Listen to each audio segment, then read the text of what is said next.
All right, let me run through the the graphs here on this homework 6, as I said I would do this morning. So I'm going to start this thing up. Again, this is in what? Week 5. This chapter 6 homework. I'm not going to do the multiple choice ones above, but let me start with question 7. So again, figure 6.1 up above, the cost structure of a firm. So again, this is an individual firm in a pure competition market like a farmer. If the market price is 40, boom, I go up here to 40. I see where it hits marginal cost, right? There's my point. I should draw a perpendicular line going up and down here, but I don't have a line tool here, so let's see, what does the question ask? The firm's profit maximizing output level is, of course, 900, right? Where MR equals MC, I just go down, there's the 900. Too easy for that one. Question 8, in figure 6.2, the cost structure of a firm in a perfectly competitive market. If the market price is 10, so again, right here at 10, I go across where MR equals MC. I know they're making profit because at this point here, the marginal revenue is above the average total cost curve. Let me see what does it want to do. All right, we're going to 10. The profit maximizing output level, its profit is, so again, this profit is basically this rectangle here, right? Where MR equals MC, because again, the price is 10. So it's this rectangle in here. The 100 times, what? Between 8 and 10 is 2. So it's 2 times 10, or 2 times 100, or $200, right? Against this rectangle here, where MR equals MC with a price of 10. I just go down to see the average total cost, and again, I just going to look and see in this rectangle, and again, 2 is on one side, right?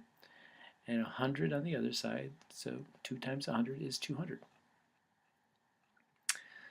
Question 9, figure 6.3, the cost structure of a firm in a perfectly competitive market.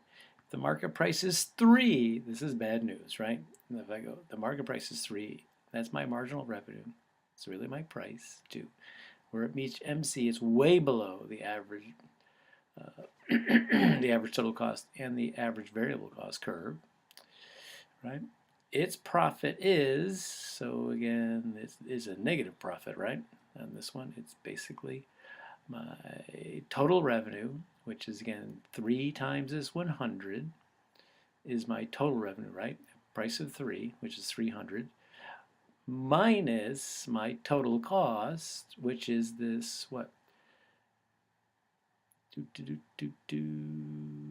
Where's my total? All right, there it is. I see there. It's basically this 15 times 100, right? Or 1500, right? So 1500 minus 300, or again, I could do this rectangle in here, right? Between, this is my, basically, all my cost above my total revenue. Between 3 and 15, because 15 again is where it touches the average total cost. That's got to be 12, right? And then 12 times 100 is 1200. So either way, if I take total revenue minus total cost, or figure out the area of this rectangle here, I'll come up with negative 1200. Question 10, and the last question. Figure 6.3 shows the cross structure perfectly competitive firm.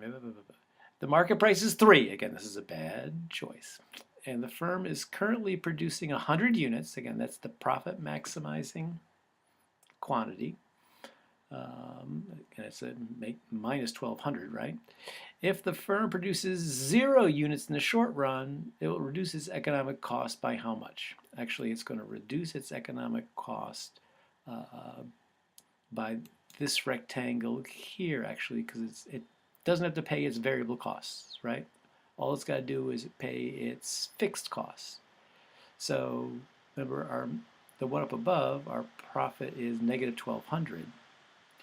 Running this time. If we close down basically and don't have to pay our variable cost is really this rectangle right here between the 3 and the 6 times 100, right? which is $300. We would save $300 by shutting down.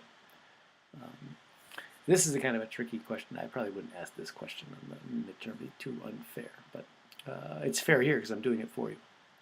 So I did 4 questions, right? 1, 2, 3, 4. Let's make sure I got them all right. So I'm gonna save and submit. Yeah, I didn't answer those other ones. But okay, and let's see. Yeah, I got 4 out of 100. So I did the 4 choices. So follow along and answer the graphic part of the questions. And again, you get 2 times through, so if you don't know the answers for the ones up above, take a picture of it and refer to the textbook or our notes. Right? All right. Have a nice day. See you on Monday. Email me if you have any questions. See if I can stop this thing.